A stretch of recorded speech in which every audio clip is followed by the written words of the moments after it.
Hare Krishna, devotos, mis reverencias para todos ustedes. Bienvenidos a esta lectura de Bhagavad Gita, textos del capítulo 2, textos 62 y 63.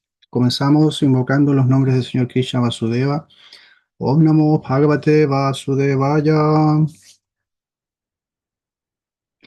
Om Namo Bhagavate Vasudevaya.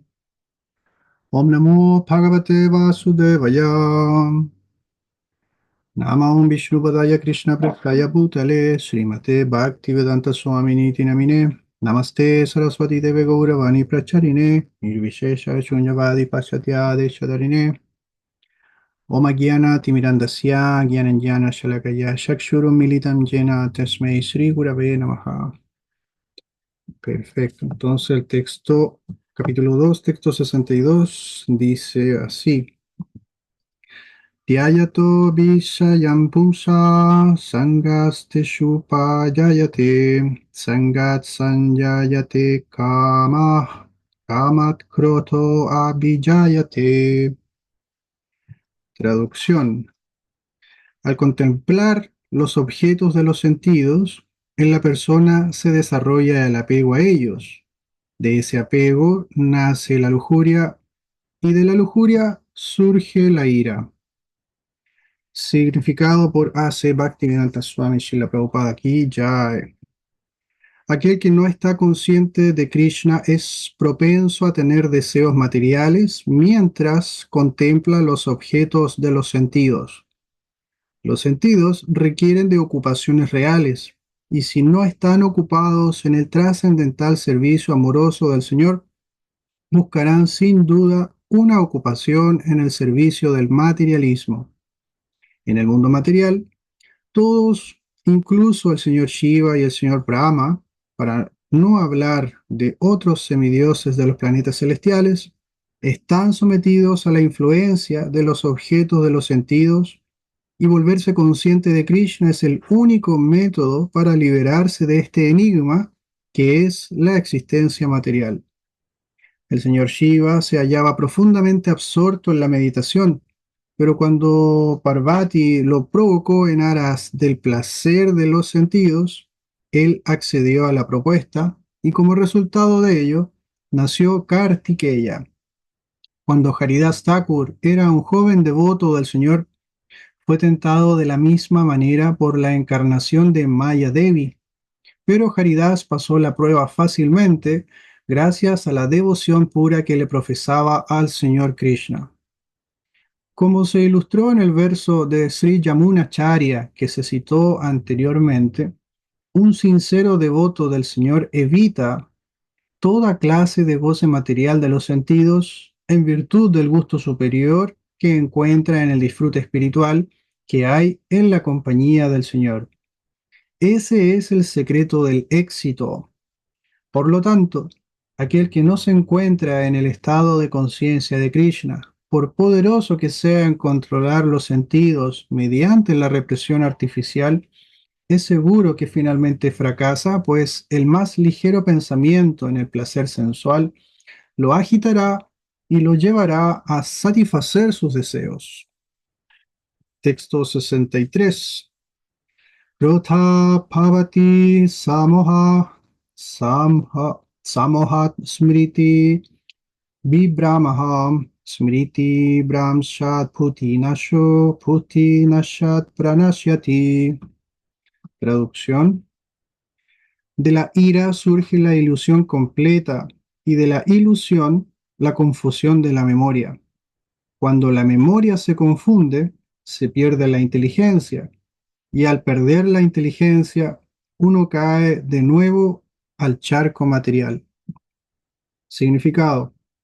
Srila Rupa Goswami nos ha dado la siguiente indicación. Prapanchi kathaya putya hari sampanthi vastunaha mumukshupi parityago vairagyam phalgu katyate, perdón. Bhakti Rasamrita Sindhu 1.2.258. Mediante el desarrollo de conciencia de Krishna, uno llega a saber que todo tiene un uso en el servicio del Señor. Aquellos que carecen de conocimiento acerca del proceso de conciencia de Krishna tratan artificialmente de evitar los objetos materiales y como resultado de ello, aunque desean liberarse del cautiverio material, no alcanzan la etapa perfecta de la renunciación. Su supuesta renunciación se denomina palgu o poco importante. En cambio, una persona con conciencia de Krishna sabe cómo usar todo en el servicio del Señor. Por consiguiente, no se vuelve víctima de la conciencia material. Por ejemplo, para un impersonalista, el Señor o el Absoluto, siendo impersonal, no puede comer, mientras que el impersonalista trata de evitar los buenos comestibles. El devoto sabe que Krishna es el disfrutador supremo y que él come todo lo que se le ofrece con devoción. Así que el devoto, después de ofrecer al Señor buenos comestibles, toma los remanentes de ellos, que reciben el nombre de prasadam. De esta manera todo se espiritualiza y no hay peligro de caer. El devoto come prasadam con una mentalidad consciente de Krishna, mientras que el no devoto lo rechaza como algo material. El impersonalista, por lo tanto, a causa de su renunciación artificial, no puede disfrutar de la vida y por esa razón, una ligera agitación de la mente lo arrastra de nuevo al charco de la existencia material. Se dice que esa alma, aunque ascienda hasta el punto de la liberación, cae de nuevo por no tener apoyo en el servicio devocional. Ok, voy a compartir con ustedes también lo que nos dice Brillant Prabhu en el texto Ríndete a mí. A este verso, a estos dos versos, en realidad el 62 y 63, dice lo siguiente: la mente debe estar fija en algo. Si no la fijamos en Krishna, entonces obtenemos el resultado alternativo aquí descrito. A partir del texto 64 y continuando casi hasta el final del capítulo 2, Krishna responde la última pregunta de Arjuna: ¿cómo camina? El significado de esta pregunta es: ¿cómo emplea sus sentidos una persona en la trascendencia? Ok, finalmente voy a compartir con ustedes las traducciones y comentarios de dos acharyas anteriores. El primero es Srila Visvanatha Chakravarti Thakur. El texto 62 lo traduce de la siguiente manera: para la persona que medita en los objetos de los sentidos, surge el apego. Del apego surge el deseo. Del deseo surge la ira. Comentario. El Sthita Pragya también debe controlar la mente. Esa es en verdad la causa del control de los sentidos. Si uno no tiene control alguno de la mente, por favor, escuche el resultado. La persona que piensa en los objetos de los sentidos desarrolla apego hacia ellos y por ese apego desarrolla un fuerte deseo por esos objetos. A partir del deseo surge la ira debido a la obstrucción que le impide satisfacer su deseo causada por alguien o por algo. Luego el verso 63 lo traduce de la siguiente manera: de la ira surge el desconcierto. Del desconcierto surge la pérdida de la memoria. De la pérdida de la memoria surge la pérdida de la inteligencia.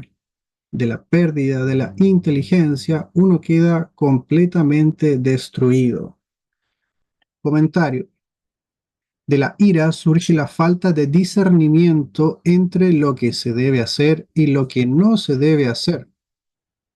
De la perplejidad surge la pérdida del recuerdo de lo que es más beneficioso para uno mismo, tal como se enseña en las escrituras. De ahí surge la destrucción de la resolución de practicar la vida espiritual.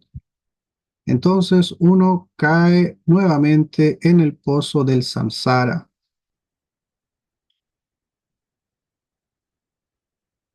Ese era el 63. Ok, entonces ahora Srila Baladeva Vidyabhushan traduce el texto 62 de la siguiente manera. Para la persona que medita en los objetos de los sentidos, surge el apego. Del apego surge el deseo. Del deseo surge la ira. Comentario. Incluso para aquellos que han controlado los sentidos, si no dirigen sus mentes hacia mí, Krishna, es inevitable que surjan nuevamente calamidades. Esto se expresa en dos versos. En el yogi que contempla repetidamente los objetos de los sentidos, pensando que obtendrá placer de ellos, surge el apego a esos objetos. Debido a ese apego surge la sed de placer de esos objetos. Cuando ese anhelo se ve frustrado por algún motivo, surge la ira, un ardor en el corazón para contrarrestar el obstáculo. El verso 63 lo traduce así. De la ira surge la pérdida del discernimiento. De la pérdida del discernimiento surge la pérdida del recuerdo para controlar los sentidos. De la pérdida del recuerdo surge la pérdida de la determinación para realizar el Atma. De la pérdida de la determinación, uno se hunde en el samsara. Comentario. De la ira surge la pérdida de la capacidad de discernimiento o samoja de lo que es una acción apropiada o impropia. De samoja surge la destrucción de la memoria de sus planes para intentar conquistar los sentidos.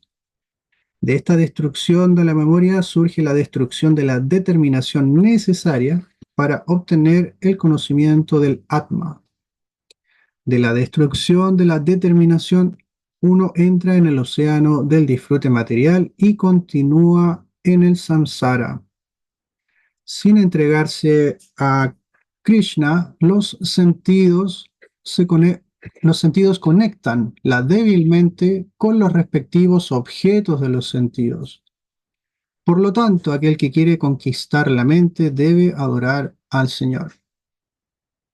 Ok, entonces lo que nos queda súper claro es que básicamente estos dos versos nos hablan acerca de qué es lo que sucede cuando nosotros no controlamos la mente y los sentidos.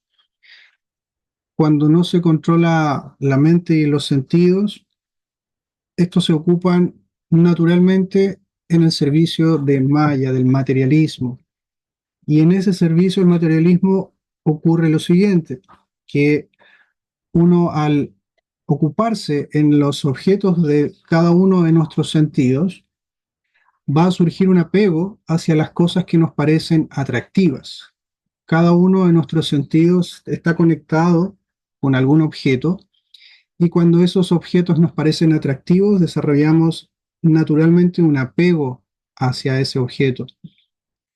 Pero como tenemos este apego para el disfrute egoísta, ese disfrute egoísta muchas veces se ve frustrado o incluso cuando se está, entre comillas, disfrutando de aquellos objetos, va a surgir naturalmente algún impedimento en algún momento.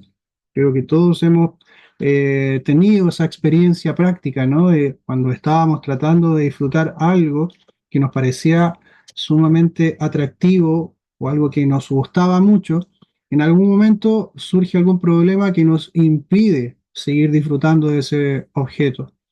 Y naturalmente surge la ira. Y como decía una charla anterior, si la Baladeda Vidyabhushan, esa ira surge para contrarrestar el obstáculo. O sea, se presenta una dificultad y ¿cuál es la reacción natural?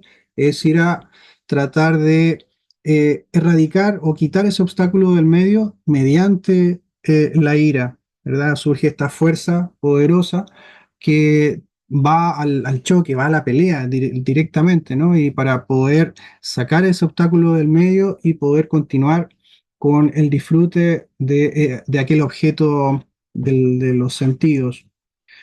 Ahora vamos a hacer una pequeña pausa y quiero, si está Pacta Manu por ahí. Ok, entonces vamos a hacer un repaso, un recuerdo de cuáles son los sentidos y cuáles son sus objetos. Cuando hablamos de los objetos de los sentidos, tenemos que estar en la misma página y saber de qué es lo que estamos hablando. Entonces, ¿usted recuerda cuáles son los objetos de los sentidos y cuáles son los sentidos a cuáles están asociados respectivamente? Los sentidos se refiere a las cinco puertas, en este caso el sentido del tacto, el sentido de la audición, el sentido de la visión, el gusto y el olfato. Y los objetos son lo que esos sentidos nos permiten observar, tocar, escuchar, ver. Pero hasta eso es lo que recuerdo. eh, Creo que en este caso la filosofía de los Vaishnava eh, es un poco más profunda. Creo que esa Muchas podría ser mi respuesta. gracias, Bhakta Manu. Prabhu Mohan. Hare Krishna. Hare Krishna. Bueno, lo que está diciendo Manu está bien, ¿no? Cada sentido. Eh, pero usted se refiere como cuando se crea el universo material, cuando se explica aquello, como en el Sankhya. No, simplemente cada uno de los sentidos está conectado con algún objeto. Entonces, esos objetos tienen un nombre, Claro, el olfato con el aroma, por ejemplo, a eso se refiere. ¿no? Justamente. Claro. Igual hay objetos que se perciben de diferentes maneras, ¿no? Porque la forma yo la puedo ver, pero también la puedo tocar, ¿no? Claro, pero cuando uno la toca, percibe la textura. Claro, la textura, claro. Entonces, Bueno, tenemos... ujú. dígame. ¿Sí? No, no, no. Digo que usted iba a empezar a enumerar. Adelante. Bueno, la forma que podemos ver con la visión, ¿no? El tacto, ya sea la textura, el olfato, los aromas, el gusto, los sabores. ¿Me falta alguna? Sí, el sonido. Eh, claro, el oído y el sonido. Y también la mente, ¿no? Pero la mente ya es un poco más difícil definir qué es lo que percibe la mente, ¿no? Claro, la mente es el centro de las operaciones donde están conectados los sentidos. Claro. Los sentidos son como sensores, ¿verdad? Que captan información. Igual que un Mm, sensor en, no sé, en un vehículo, en el teléfono, ¿verdad? O en el computador, en lo que es, en el campo que se ocupe, el sensor lo que hace es percibir algo, ¿verdad? Y lo traduce en impulsos, en datos, en información que pueda procesar algún otro dispositivo, por así decirlo, otra parte de la máquina, mm, que en este caso es la mente. mm, Entonces, estos sentidos están conectados a la mente y la mente recibe esa información. Y luego esa información finalmente va a parar al yo, ¿verdad? Porque uno dice, ¿quién está viendo? Yo estoy viendo, pero cómo está ocurriendo todo eso, uno, claro, no lo sabe muy bien. Pero Krishna acá nos explica con lujo de detalle, ¿no? ¿Y qué es lo que pasa cuando nosotros asociamos irrestrictamente nuestros sentidos con sus objetos, ¿verdad? Por ejemplo, una persona que le gusta mucho beber, supongamos, no sé, beber cerveza. Si esa persona siempre está colocándose en contacto con la cerveza, ya sea a través del gusto, ya sea a través también de la vista, ¿verdad? De la forma del vaso, el jarro, la botella, lo que sea, el aroma, o sea, como que todos nuestros sentidos van y se conectan con ese objeto, ¿verdad? Y evidentemente de acuerdo a lo que nos haga sentir, ¿verdad? Al efecto químico que haga en nuestro cuerpo, nosotros vamos a desarrollar un gusto por ese elemento, ¿verdad? Y no solamente por lo que estoy viendo, sino que por lo que estoy saboreando, lo que puedo oler, como el tacto también del vaso, la botella, lo que sea, ¿verdad? Eh, etcétera. Entonces, cuando nosotros nos asociamos irrestrictamente con los objetos de los sentidos en el mundo material, vamos desarrollando apegos de diversas clases, ¿verdad? O muchas veces lo que hoy nos gusta, mañana no nos gusta, y lo que hoy día no nos gusta, mañana puede que sí nos guste, debido a la naturaleza igual vacilante de la mente. Por lo tanto, ese conjunto de objetos de los sentidos puede ir variando también, ¿verdad? Krishna también habla en el capítulo 15 acerca de que nosotros, las entidades vivientes, de acuerdo al cuerpo que recibimos, recibimos una cierta, digamos, ciertas características de sentidos, ¿verdad? Recibimos un cierto tipo de ojo, un cierto tipo de lengua, por ejemplo, para poder saborear, cierto tipo de oído, etcétera. Y eso lo podemos percibir claramente porque los demás seres vivos también tienen nuestros mismos sentidos, pero distribuidos o con una distinta capacidad. Por ejemplo, el perro puede percibir aromas que nosotros no podemos y los puede percibir de mucho más lejos, ¿verdad? Con una mucha mayor precisión, o sea, mucho más sensible a su olfato. El águila tiene una vista también mucho más poderosa que la nuestra. ¿Verdad? El murciélago tiene un oído sumamente desarrollado, etcétera. Entonces, de acuerdo al cuerpo que hemos recibido, ese cuerpo tiene estos sentidos, ¿verdad? Que están asociados a un conjunto de objetos de los sentidos. Por ejemplo, la luz, nosotros no podemos percibir cierto rango de luz, luz infrarroja, luz ultravioleta, etcétera, pero sí, por ejemplo, otros seres vivientes que tienen los ojos apropiados para ver ese rango de luz, sí lo pueden hacer.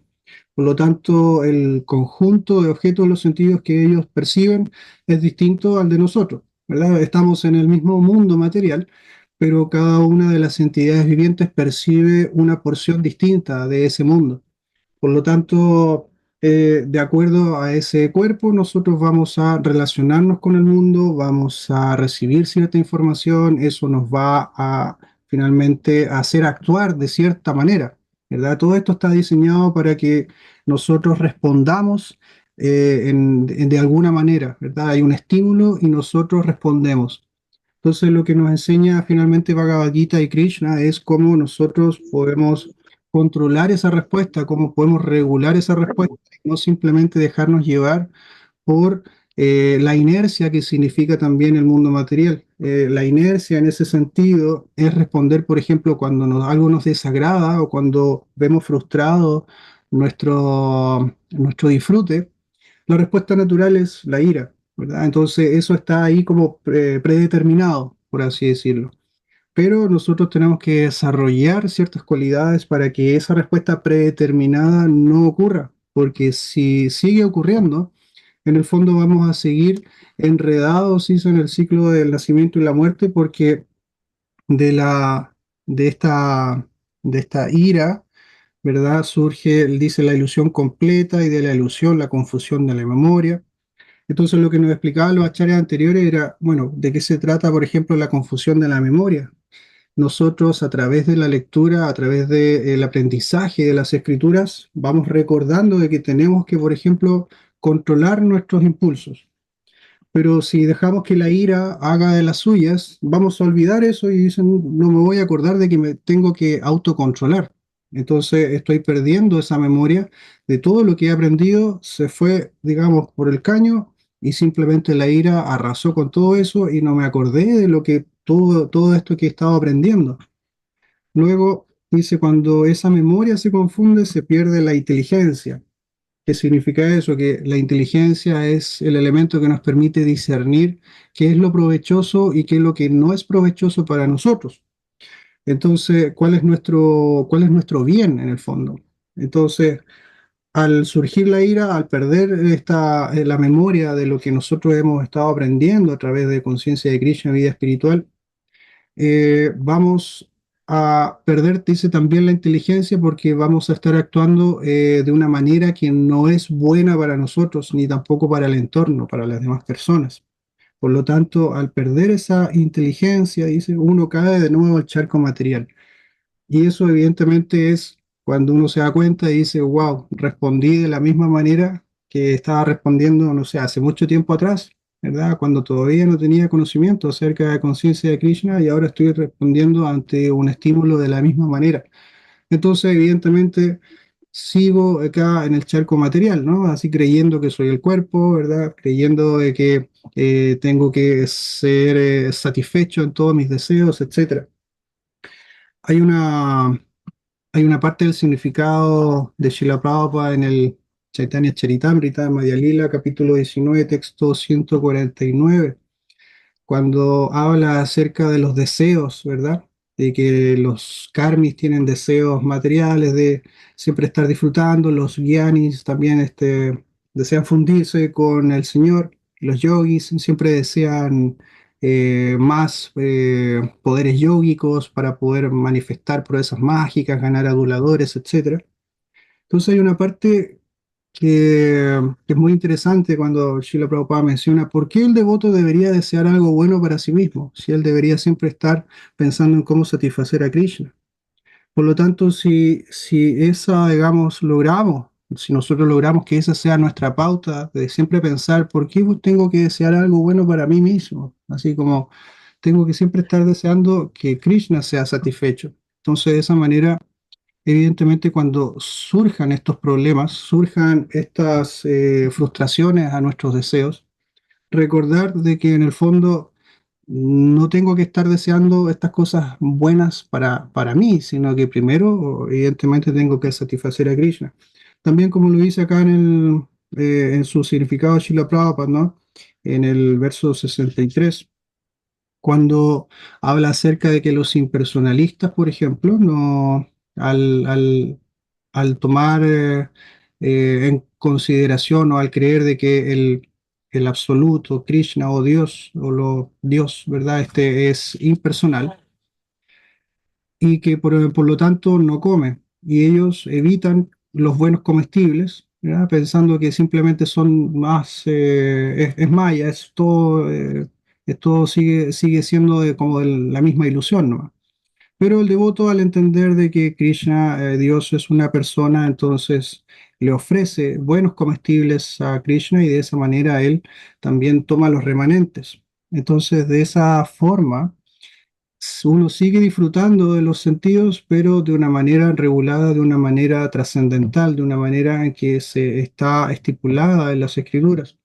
Entonces el disfrute en el fondo no está condenado o no está siendo erradicado completamente. Lo que está haciendo es cambiar la dirección, en lugar de que sea mi disfrute, digamos, aparte de Krishna, el disfrute tiene que ser luego de que uno haya hecho su servicio, ¿no? Hay que ocuparse en el servicio de Krishna para que él se sienta satisfecho y uno toma esos remanentes que él mismo entrega. Por lo tanto, es sumamente importante entender ese punto para no creer de que vida espiritual se trata simplemente de abandonar todo lo que significa material y dedicarse simplemente a meditar o estar en un lugar apartado y rechazar absolutamente todo. Como nos dice Srila Rupa Goswami al principio del texto 63 en el significado, acerca de la renunciación poco importante o la renunciación sin conocer cómo aquello a lo que estoy renunciando está conectado con Krishna. Entonces, Srila Prabhupada nos dio básicamente una cátedra acerca de eso porque, por ejemplo, él ocupaba absolutamente todo en el servicio de Krishna. Entonces, algunas veces se le criticaba de que, bueno, Srila Prabhupada, usted habla tanto en contra de los materialistas, ¿verdad? Acerca de esto, acerca del otro, y siempre está ocupando vehículos de lujo, viaja en aviones, etcétera. Entonces, ¿cómo podemos entender eso? Entonces, él entendía que todo es la energía de Krishna y por lo tanto lo ocupaba en el servicio de Krishna, no lo ocupaba en su propia satisfacción. Él no tenía cosas, ¿verdad?, acumulando para su propia satisfacción, sino que todo era para el servicio de Krishna y también de los devotos, ¿no? Por lo tanto, su renunciación es esa en el fondo. La renunciación real es cuando se ocupan las cosas, pero no para mi disfrute, sino que para el servicio de Krishna. Por lo tanto, estoy actuando en esa plataforma akármica, en donde mi acción no me está enredando en el mundo material, sino que simplemente es una acción que va a ser la causa de la liberación, no de más ataduras. Ok, hasta acá. Prabhu Triadish, Bhaktamanu, Prabhu Matado, Hare Krishna. Hare Krishna, Bhakta. Si les quería consultar si tienen algún comentario, alguna ¿Alguna acotación, una pregunta? Bueno, lo principal, usted ha delineado muy bien este punto, ¿no? Como creo que creo que para mí es súper importante como la verdadera renunciación es ocupar todo en el servicio a Krishna, ¿no? Y también eh, usted dijo que a Prabhupada le dijeron que los aviones, todo eso eran inútiles. Y usted usa aviones, pero ahora son útiles porque lo está usando para servir a Krishna, ¿no? Claro. Entonces, es así, ¿no? Si todo lo que tenemos en este mundo lo ocupamos en su servicio, eh, vamos a reconstituir, vamos a lograr volver a la normalidad, ¿no? Por expresarlo de alguna manera, ¿no? La normalidad de una entidad viviente es cuando está sirviendo plenamente a Krishna. Y cuando se deja cubrir por la energía ilusoria y hace planes para servirse a sí mismo y servir al cuerpo y se identifica a tal punto que piensa que es el cuerpo. Entonces, esta filosofía eh, nos enseña que no somos el cuerpo y tenemos que entenderlo no solo teóricamente, sino que en la práctica, actuar a nivel de almas espirituales, ¿no? Si una persona te dice, oye, soy un pajarraco, un tonto, no tenéis ninguna inteligencia, entonces, ¿cuál es el ego falso? Inmediatamente se retuerce como una cobra pisoteada y inmediatamente se defiende. Entonces, cuando entendemos que no somos el cuerpo, todo el honor y el deshonor tienen que ver con el cuerpo, ¿no? La honra y la deshonra. Entonces, el devoto tiene que agachar la cabeza, sí, pero tiene toda la razón, pero me voy a esforzar por mejorar. Listo, pues no se identifica ni le afecta, pero mientras más identificados con el cuerpo estamos, más nos importa el honor, la honra, que la gente nos aprecie, porque ahí en la práctica, ¿no? Tenemos que ver cuánto hemos progresado en conciencia de Cristo.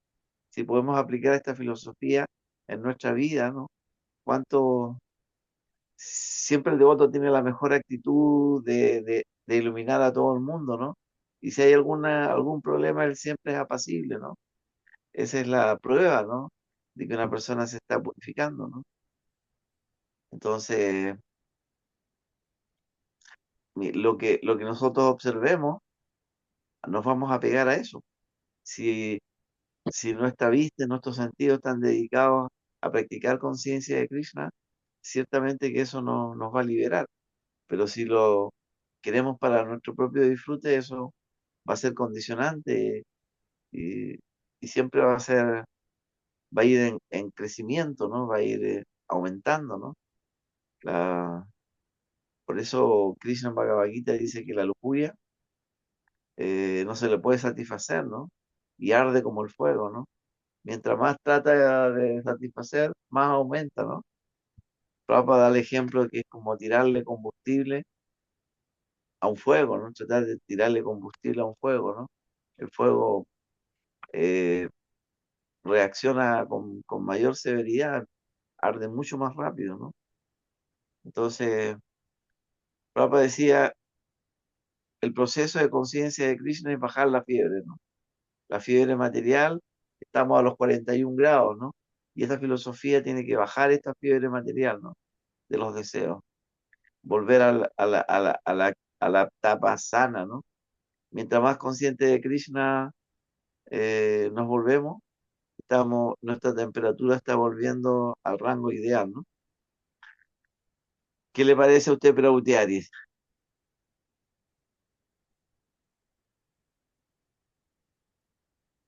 Está con el micrófono silenciado, parece. Sí, está silenciado. Bueno, si quiere poder proseguir, o hasta ahí está bien, no sé.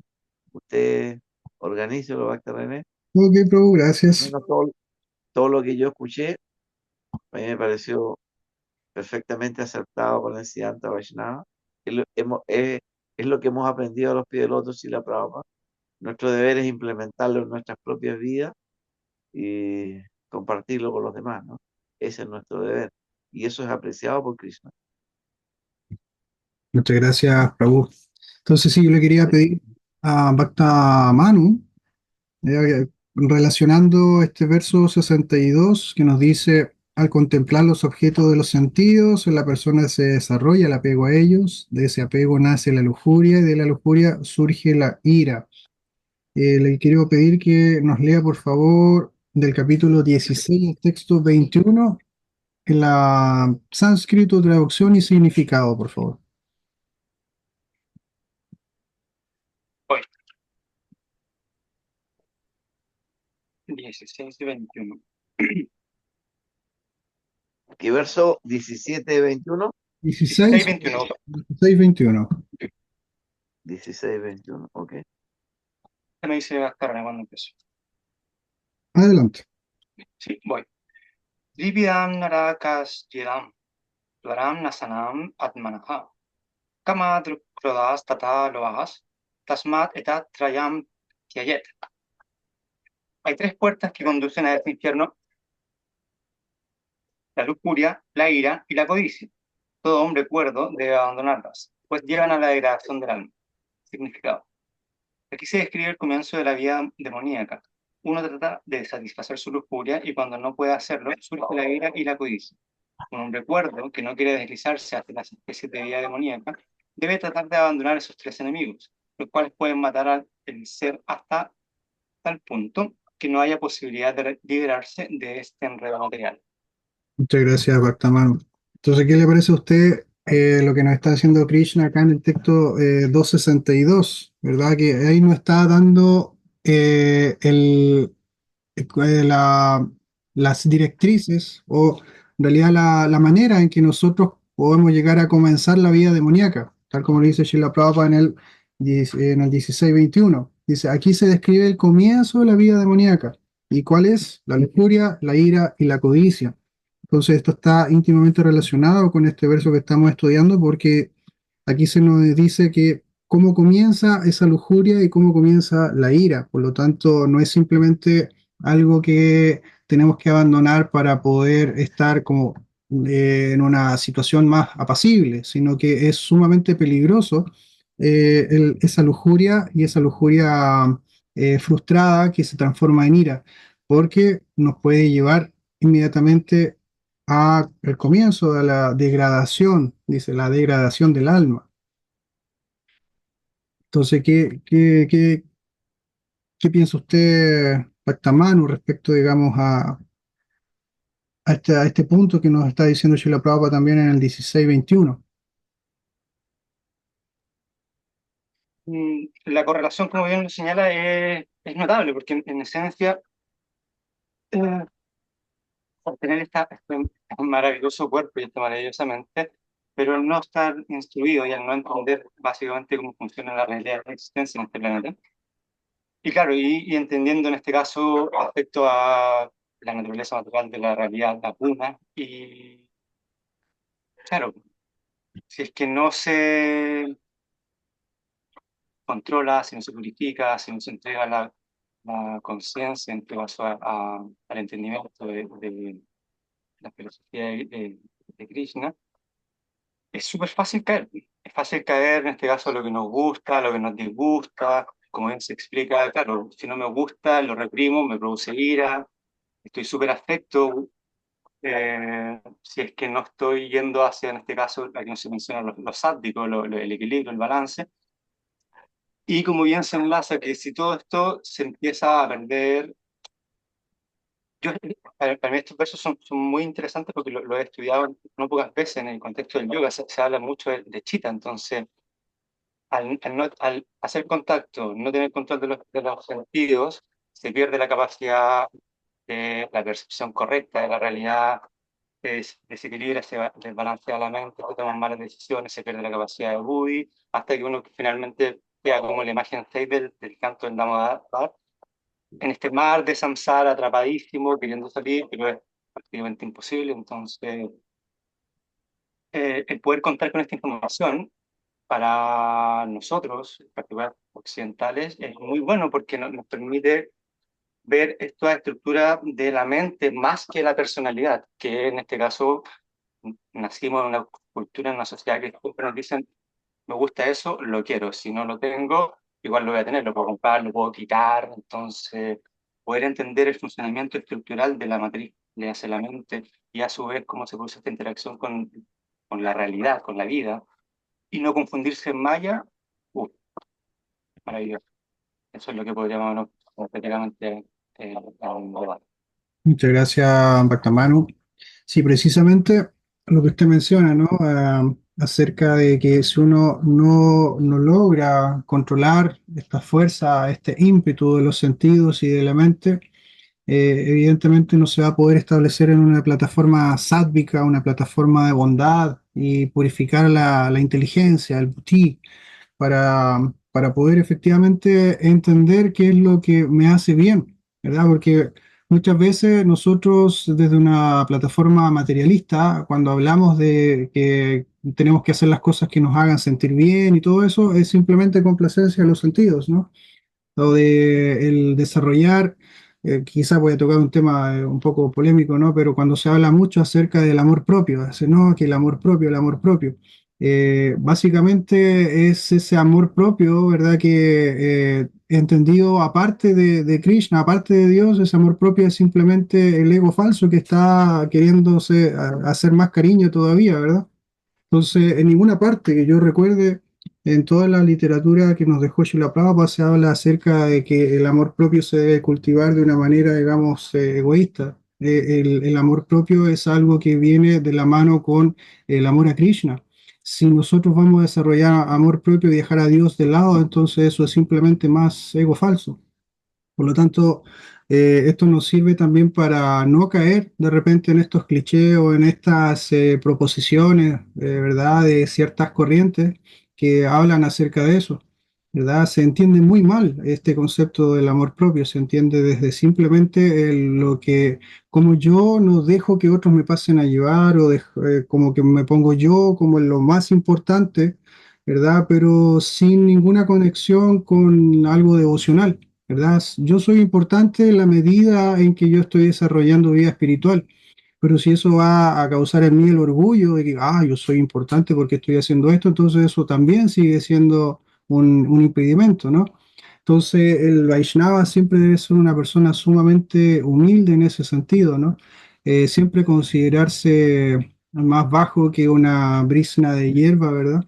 Y ser más tolerante que un árbol, es lo que nos predicaba Sri Chaitanya. Entonces, en ninguna parte Sri Chaitanya dijo, tienen que desarrollar el amor propio, ¿verdad? Para que su ego siga siendo inflado. Eh, entonces, respecto a este control de los sentidos, se da el ejemplo también de la tortuga, ¿no? Que es capaz de retraer los sentidos cuando es necesario, cuando percibe un peligro y que cuando ese peligro ha pasado, ¿verdad? Y ella necesita ocupar ese sentido para desarrollar algo o para realizar algo, entonces los vuelve a sacar de su caparazón. Entonces, en el texto 268, si Prabhupada Matadva nos puede leer el 268. Bueno, eh, acá estoy. El 268 dice, Tasmas Yasya Mahabajo, Nigritani, Sarvaja, Indriyadri Yater Tabias. Ay, me corrí de verso. Esperen un segundo. ¿Cómo empieza el verso? Ahí Estás está. Yasya Mahabajo. Indriyani Kisharatan. No, Sí, voy abajo. Ya, ahí estamos. Tas, Tasmas Yasya Mahabajo, Nigrahitani Sarvaja, Indriyater Tabias. Tasya Pragna Pratistita. Por lo tanto, oh tú, el de los poderosos brazos, todo aquel cuyos sentidos están apartados, su objeto, tiene sin duda una inteligencia firmemente establecida. ¿Quiere que lea el significado? sí, por favor. Uno puede contener las fuerzas de la complacencia de los sentidos únicamente por medio del proceso de conciencia de Krishna, o ocupando todos los sentidos en el trascendental servicio amoroso del Señor. Así como a los enemigos se les somete mediante una fuerza superior, de igual modo se pueden someter los sentidos, mas no mediante algún esfuerzo humano, sino solo manteniéndolos ocupados en el servicio del Señor. Ahí está la clave, ¿no? Mantener los, los sentidos ocupados en el servicio del Señor. Esa es la manera, ¿no?, que nos recomienda Prabhupada. Aquel que ha entendido esto, que únicamente mediante el proceso de conciencia de Krishna se encuentra uno verdaderamente establecido en el uso de la inteligencia que uno y que uno debe practicar este arte bajo la guía de un maestro espiritual genuino. Recibe el nombre de sadaka, o en otras palabras, es un candidato idóneo para la liberación. Muchas gracias, Prabhupada Matadva. Precisamente en una parte al principio del significado del 262, Srila Prabhupada nos dice, los sentidos requieren ocupaciones reales y si no están ocupados en el trascendental servicio amoroso del Señor, buscarán sin duda una ocupación en el servicio del materialismo. Entonces, lo que nos está diciendo acá en el 268 es está reafirmando lo que nos ha dicho anteriormente de que la única manera de que nosotros podamos ocupar los sentidos, no en lo material, sino que en lo trascendental, es a través del proceso de conciencia de Krishna, de vida espiritual.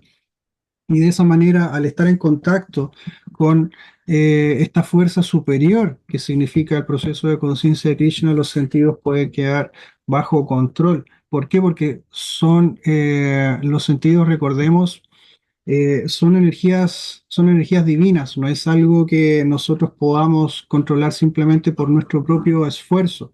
Si bien hay personas que logran controlar sus sentidos de una manera sumamente disciplinada, sumamente estricta, ¿verdad?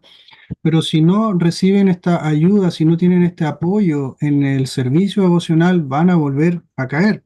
Eso también se nos dijo antes, ¿no?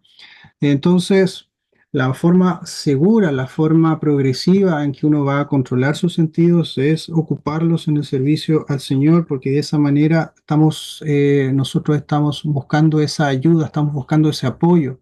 Es como cuando uno quiere realizar algún tipo de inversión, por ejemplo. Si yo quiero realizar una inversión, tengo que asociarme con alguien que tenga más capital que yo, ¿verdad? Entonces, de esta misma manera, Krishna es el que posee, digamos, todos los poderes yógicos, ¿no? Y también todo el autocontrol. Entonces, él es el controlador finalmente de los sentidos. Y si nosotros nos rendimos a él, inmediatamente nuestros sentidos van a quedar rendidos de esa misma manera, van a quedar rendidos a él y de esa manera se van a ocupar en el servicio correcto y ya no nos van a estar demandando otro tipo de satisfacción, otro tipo de ocupación, que es finalmente la etapa en la que uno se encuentra, ¿no? De que los sentidos siempre están demandando cosas y uno ahí está como un esclavo tratando de complacer esos sentidos y cuando los complace se apaciguan por un momento y luego vuelven con sus demandas, etcétera. Entonces somos finalmente los sirvientes de los sentidos. Entonces, esa situación nos mantiene en el samsara, en el ciclo del nacimiento y la muerte, porque digamos, la mente está siempre pensando en sus objetos y al momento de abandonar el cuerpo, como la mente sigue apegada a esos objetos, sigue pensando en cómo obtener placer, cómo derivar placer de ellos, evidentemente va a volver a tomar un cuerpo material porque eso es lo que quiere seguir sacándole el gusto al mundo material y Krishna, él no va a interferir, dice, ok, usted quiere seguir disfrutando el mundo material o sacarle el gusto a esto, ok, tome un cuerpo de acuerdo, digamos, a su karma, de acuerdo a todas las leyes que hay, digamos, que determinan cuál es el cuerpo siguiente que uno va a obtener, eso se respeta, ¿no? Y la entidad viviente continúa en su proceso de tratar de gozar de los sentidos.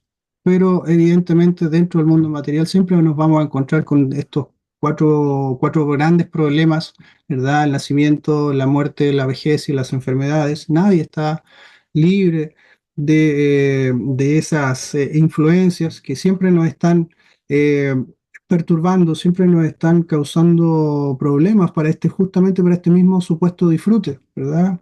Al principio, cuando el cuerpo está joven, ¿verdad? Vigoroso, con toda su energía, puede disfrutar de una gran manera, pero también ese disfrute es súper es súper corto. Y luego con la vejez, ese disfrute ya, aunque el deseo continúa, ¿verdad? Ya no puede disfrutar de los sentidos de la misma manera que antes, ¿verdad? Ya no tiene esas mismas facilidades, por lo tanto sobrelleva también esta gran carga de enfermedades al final de la vida, etcétera. Entonces, por un supuesto disfrute, ¿verdad? Que duró muy poco tiempo y cuando se presentó ese disfrute también fue bastante efímero, pero luego uno tiene que, entre comillas, pagar esa cuenta, ¿no? Y esa cuenta, ¿cómo se paga? Con sufrimiento. Por lo tanto, es un pésimo negocio, o sea, obtenemos muy poquito y tenemos que dar a cambio mucho de nosotros, ¿verdad? Por lo tanto, la verdad que seguir las instrucciones de Krishna y Srila Prabhupada nos van a llevar a la instancia en donde no tengamos que seguir en este mal negocio, sino que tratar de salir de ahí. Eh, bueno, principalmente respecto a lo que nos convocaba esta noche, creo que se ha tocado los puntos más esenciales, ¿verdad? De cómo tenemos que controlar nuestros sentidos, evitando la contemplación innecesaria, ¿verdad? Retirar nuestros sentidos cuando no es necesario esa contemplación, porque esa contemplación de cualquiera de nuestros sentidos, ¿verdad? Ya sea la vista, el oído, el gusto, etcétera, nos puede arrastrar, ¿verdad? Hacia a la vida material, ¿verdad? Cualquiera de ellos que se encuentre, que no esté bajo control, nos puede arrastrar nuevamente hacia el charco material. Por lo tanto, no es algo que uno deba creer de que uno ya lo controló y por lo tanto descuidarse. Hay muchos ejemplos de devotos avanzados que por, por diversos motivos, ¿verdad? Fueron finalmente arrastrados nuevamente hacia el charco material. Por lo tanto, no es algo que tomarse a la ligera. Como dice también acá en el significado del 262 y la Prabhupada, incluso los semidioses están en esa misma situación, ¿verdad? Krishna lo confirma en el 1840, ¿no? De que no hay ningún ser, ninguna entidad viviente, ni aquí ni en los planetas celestiales, que esté libre de la influencia de las modalidades de la naturaleza material, que es finalmente la que nos presenta, digamos, todos estos estímulos y nosotros usando estos sentidos respondemos de una u otra manera. Entonces, acá el señor Krishna finalmente lo que nos enseña es como hacer una especie de alquimia, ¿no? En vez de ocupar los sentidos en una manera material, ocuparlos en una manera trascendental. El sentido sigue siendo el mismo, ¿verdad? Pero su disfrute proviene de una fuente distinta y eso es lo que nosotros a través de este proceso de purificación tenemos que lograr. Esa es nuestra meta en esa instancia de poder ejecutar vida espiritual como corresponde, como también se nos enseñó en el néctar de la instrucción, ¿no? Dice el primer asunto de la vida espiritual es controlar la mente y los sentidos. Sin control de la mente y los sentidos no hay tal cosa como vida espiritual. Por lo tanto, es un elemento esencial que nosotros debemos desarrollar bajo la guía correcta, bajo la guía de un maestro espiritual que nos enseñe el proceso tal como es. Hare Krishna, ¿tienen algún comentario, alguna pregunta?